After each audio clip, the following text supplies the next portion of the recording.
Hello and welcome to Groot Trades. Today in this video, I'm going to show you a little bit about how to use the Fibonacci Retracement Tool and how it can help you become a better trader and how it can help you find good support and resistance levels on any chart that exists.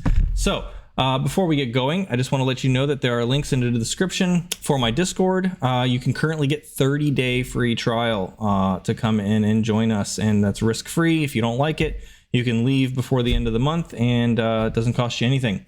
After that trial, it'll only be $15 a month. That's less than $4 a week. Most of you spend more than that on chicken nuggets at McDonald's. So invest in yourself. For a little bit of money, you can start getting an education on how to learn to become a better investor. There's also links to my other socials in the link tree. You can find MEXC, which is what I use for futures trading, and I think it's a really great app right now.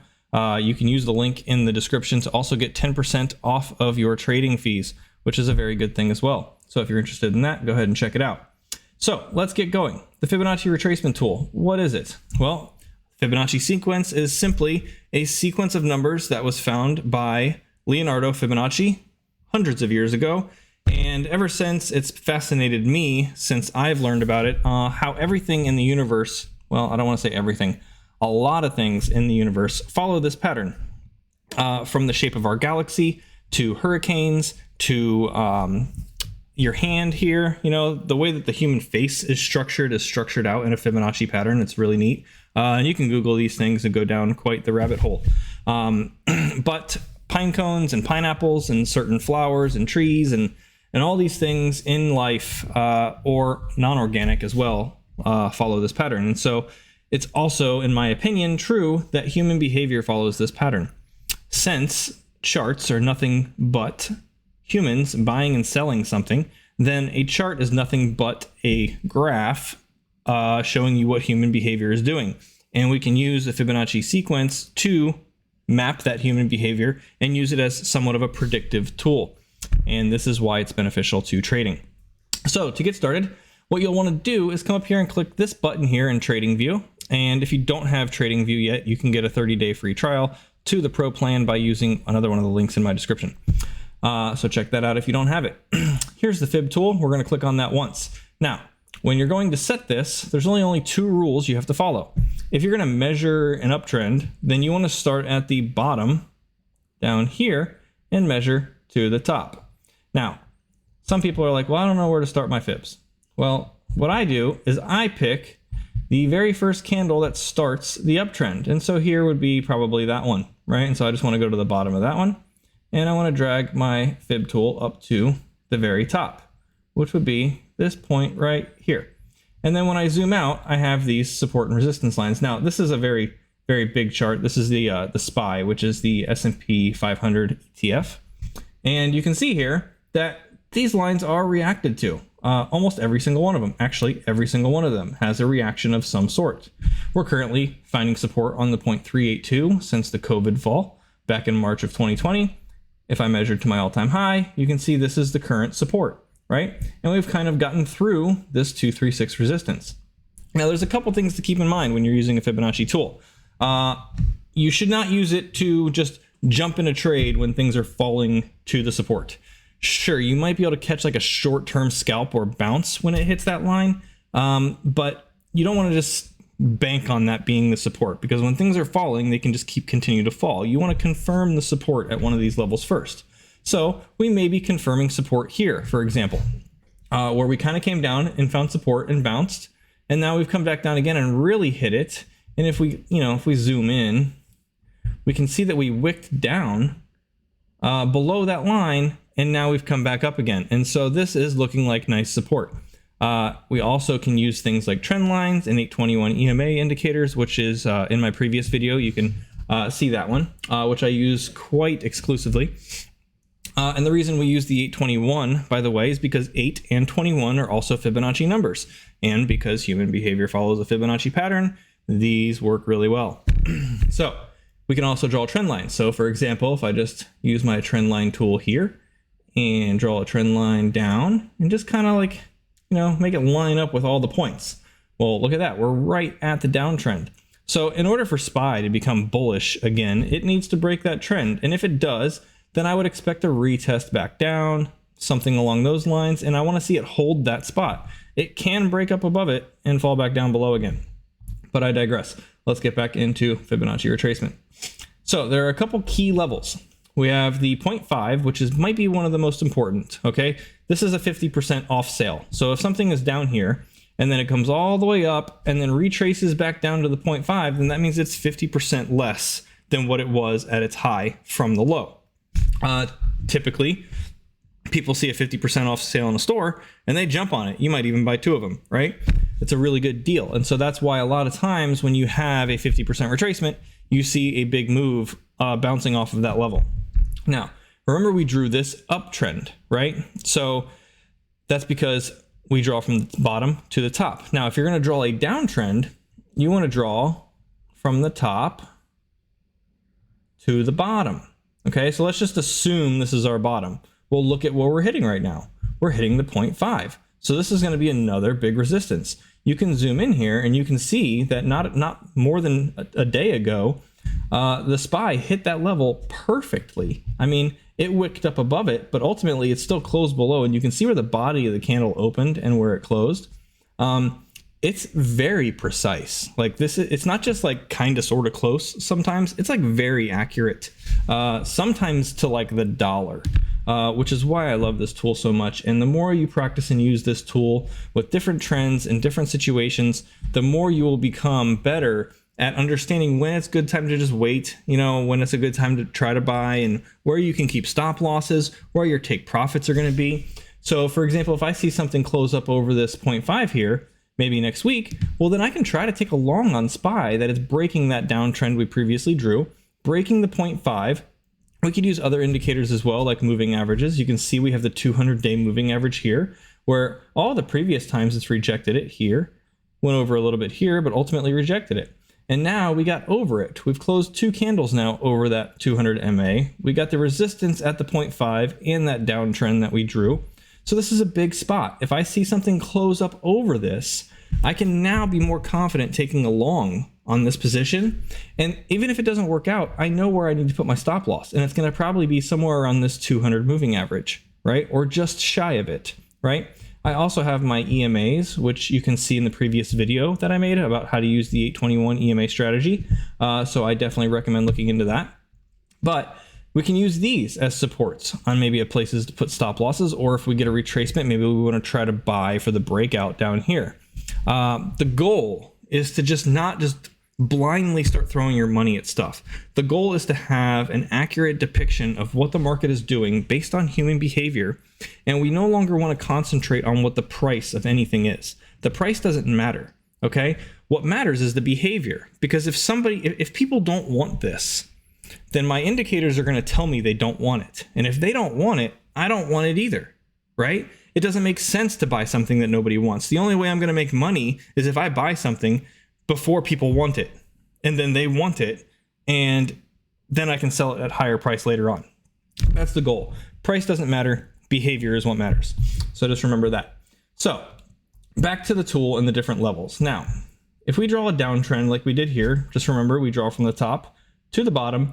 And if we draw an uptrend like we did here, we simply draw from the bottom to the top when we plot this tool. And if you wanted to go in and change your settings, because by default, I don't think yours look like this. I've modified it. So if you just go into this little settings icon here, you'll have all of these different things that you can change and add, coordinates, visibility, what time frames you want them to show up on, so on and so forth. So you can go ahead and add whichever ones you want. But I'm going to get into the psychological factors now. So let's say an asset is coming up and it starts to retrace. Well, you can't technically draw this uptrend, for example, if we are here. Now, why is that? Well, because it's not finished yet. I don't know where the top is. I can draw this here, but that doesn't do me any good because I don't know that it's done going up. I can't draw this until the trend is finished. And so the trend is finished as soon as I start seeing it move downward like this. Then at this point, I can start drawing this fib tool and saying, okay, let's see how far this might retrace, right? And so far it failed the 236 and it's found support at the 382. Now, in order for a strong uptrend to be valid, it will either find support on the 236 or the 382. That is a signal for a strong uptrend. So right now on the SPY, we've had a very strong uptrend for a very long time. It's been like almost 15 years that this has been solid uptrend, right? And we could just be continuing that now. I know how bad this bear market has been this year, but at the end of the day, when you zoom out and look at the big picture, the S&P 500 is just on a tear, you know, and it's left to be said if it's actually going to reverse and break trend or not. If you're ever in question on whether or not it's on trend, just draw a trend line, you know, and so we can kind of do this and we can see we've gone below this line before, but ultimately that's the trend, you know, and anytime it falls below this line, which it has on a couple occasions, that's been an amazing buying opportunity over the last 15 years. You have this one right here, and now this one that we're currently working on, and we might be cracking it back up above again. We have to see. This is why this is such an important area for the S&P. This might just be a retest before it falls. Who knows? Now, let's get rid of that. And I kind of want to show you what I mean about what a strong uptrend looks like. So if we just start here at the bottom, and you can measure any trend. So here's an uptrend and then a retracement. Here's an uptrend and then a retracement. So I can measure any of these. I can go from here to here. And where did it find support? It found support, and I'm going to get rid of my MA so you can see it better. But it found support at the 236. That's the sign of a strong uptrend. And so the trend continues, right? And we could take any of these trends inside of this big trend and see that every time it retraced, it fell to the 236 or the 382 every single time. So let's just pick another one. Let's go with this bottom to this top. Okay, well, there you go. There's a 382 bounce. Very perfectly. Trend continues. Now, it is kind of sporadic and sometimes it's like a little choppy, but at the end of the day, the 236 and the 382 is what creates the 45-degree angle trends. And this is true whether it's a downtrend or an uptrend. We haven't really had many downtrends, but whenever it does retrace, you can see that even if I go from its first point, here's a 0.5.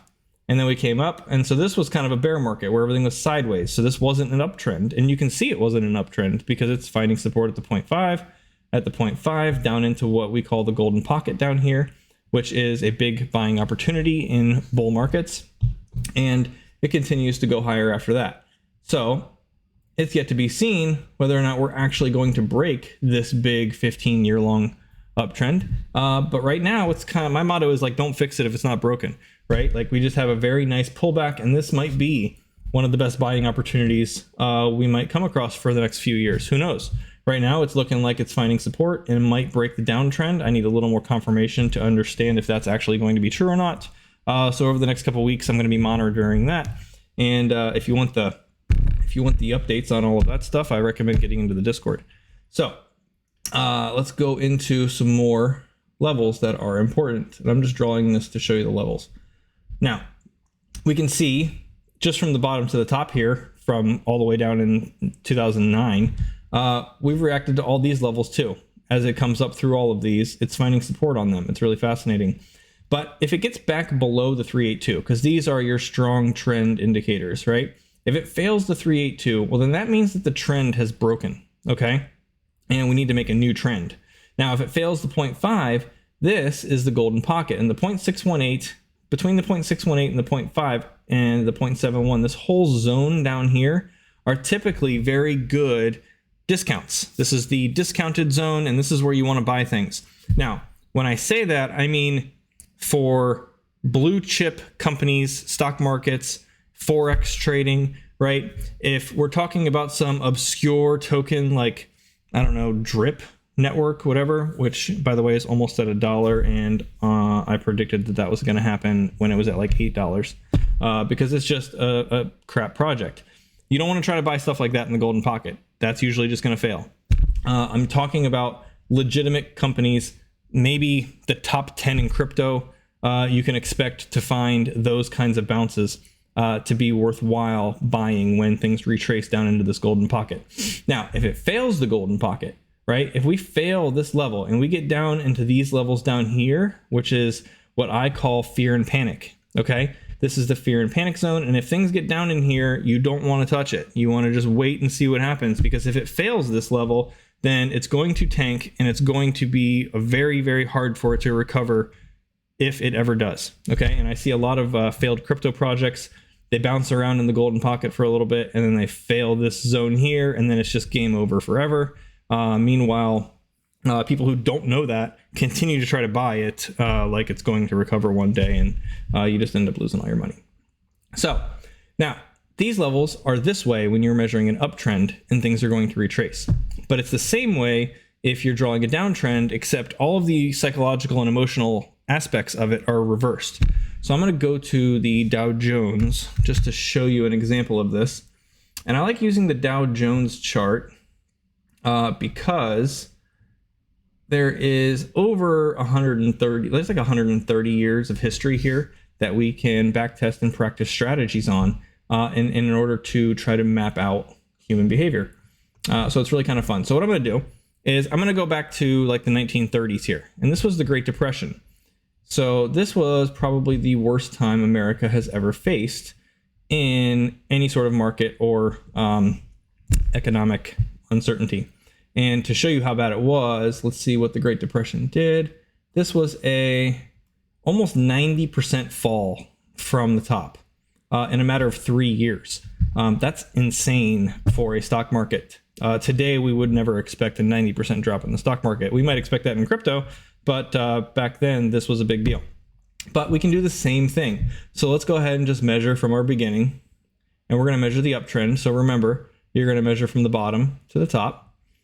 And look at where things bounced, right in the golden pocket. This is the place where people say, holy crap, that's really cheap. I need to buy that. I don't care. I'm going to find the money in my couch cushions because this is just way too good to be true and I need to buy some. That's what happens in this area. That's the psychological effect that happens. Now, keep in mind, this was 1932. There was no charting. There was no computers. Nobody had any means to draw lines on a chart, right?